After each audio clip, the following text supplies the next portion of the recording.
G'day everybody and welcome back to the channel and welcome back to episode number 5 of our Build a Nation series in the beautiful country of Northern Ireland with Linfield Football Club. And needless to say, the first 4 seasons, I think domestically, have been pretty darn successful.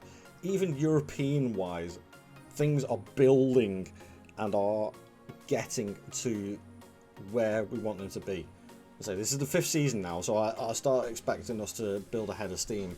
So if you have a quick look at like sort of the financial situation of the club, so all that European success of constantly qualifying either for the Europa League or the Conference League, or even as season 3, even though we got through to the Champions League proper and had our arses kicked in every single fixture, we still made a lot of money out of it, and our bank balance is sitting quite nice. By far the richest club in Northern Ireland now, which is given a massive gap on who's successful. I've still got a whopping great big transfer budget because the reputation is a thing that is proven to be a little bit more difficult to build on. So as you can see here, our reputation is still only 2-star. Our training facilities are fantastic. Youth facilities pretty good. Youth recruitment a little bit to be desired, left to be desired, but I am constantly pushing the board to keep on improving that. Hopefully that'll pick up again over the next couple of seasons.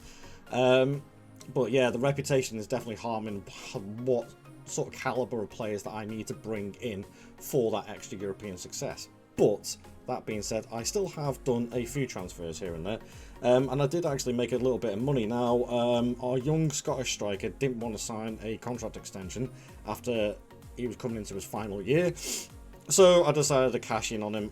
Technically, really good finishing, average first touch, good technique, but the rest of it was absolute bobbins.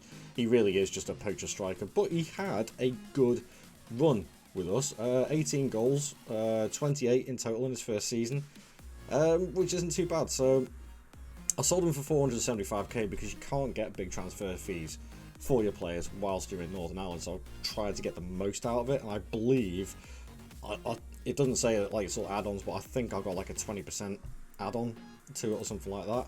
But that was our biggest sale. I did bring in one free transfer after the takeover, which was, I've been trying to get this guy for ages. He just didn't want to come, and I thought he was an absolute perfect fit for our team. Luke Chambers, left back from Liverpool. He's been at Liverpool for a long time, but never actually played. Been out on loan quite a few times. Well, only a couple of times actually, and the rest of the time he just stayed at the club, so he let his contract run down. I went in. Initially, he didn't want to come. And then a couple of weeks later, as always, it's like, oh, I need to find a club to go and play for now. I brought him in, and he's my starting left back now, and he's a very, very good signing. And actually, if he was to be sold, he would bring us in a little bit of money as well, so it's not too bad. But I did bring in also some other players. So if I go by date, which will be these 4 here. So 2 on the 9th, so they were pre-arranged. Jaden Etienne, he is going to challenge for the right back spot. Really good potential. I think he could turn into be a really good player. I brought him in for 1.8 from Feyenoord. I wanted another left back as well to battle with Chambers, so to speak. So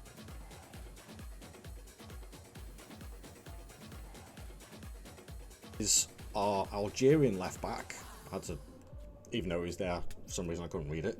So yeah, I think he's another good player who could battle his way in there. Then I brought in this guy who, actually, for me, Paraguayan 19-year-old centre-back. I was like, oh, I need to get something South American in the team. And this guy just fit the bill. Young, yeah, still a lot of work, but he's got 20 determination, driven personality, so I'm hoping that will, how do I put it, push his level up a little bit. Fingers crossed. So, and then I brought in another centre-back, which was Ollie Denham, and that just strengthens up our defence even more. So I'm very happy with the transfer business that we've got. The squad is still looking very, very stacked. I believe I mentioned this last episode. Jaden Dans was actually being played more as a shadow striker or a left winger. I don't want that, so I've had to put him back in as my main striker, and he scored 15 goals already this season, so that's not too bad. If we have a look at the schedule, it's been even better. So we've gone through 2 of the qualifying rounds for the Champions League, beating HJK and Santa Coloma. And then we faced our old foes again in Dinamo Zagreb, where we actually got beat. We beat them first game and then got battered in the second game. Then ended up going into the Europa League, and we almost fluffed it against Ludogorets, but we managed to sneak it. So that means we are on the Europa League proper. And we have our first game against Celtic. So let's have a quick look at the Europa League fixtures. And yeah, so we've got Celtic, Rapid Vienna, Karabag, Feyenoord and Brighton, Legia Warsaw, Slovan Bratislava and Atletico Bilbao. I'm actually quite happy with that. I feel reasonably confident that we're going to get a few points out of that and may even sneak into the playoff rounds. So, yeah, that's good. The other competitions are the other competitions. The main aim now is this building on this European experience. Let's go and get it. I'll see you in a few seconds. So there we have it, another very successful season in the league where nobody even came close again. But Jayden Danns has bagged 70 goals this season. 70. That is incredible. 38 and 36 in the league. 70 and 66 games this season. He just, touch wood, he just doesn't really pick up that many injuries. He's incredibly, well, he's got good natural fitness and he's still building up and he's getting better as well. He is now, coincidentally, also our captain. So yeah, he's been absolutely brilliant. I can't fault him. Joel Cooper again with 35 assists. This formation, this tactic in this league is just incredible and he just plays really, really well. But that being said, we absolutely trounced the league again. How did we do in Europe and the other competitions? So we've done another domestic treble. That's absolutely fine. But we got knocked out in the league phase again. And we do 2 wins against Karabag and Rapid Vienna. A draw against Brighton, that's good. But again, we lost to Slovan Bratislava and Legia Warsaw. Those 2 teams I would have been looking at actually getting points off. And even just a couple of draws may have actually got us in there, but maybe the Europa League again is just a step too far for us. Maybe I have to concentrate on the Conference League. I don't know. It's disappointing. It's disappointing. I mean, who ended up winning it? Austria Vienna beat Brighton. Alright.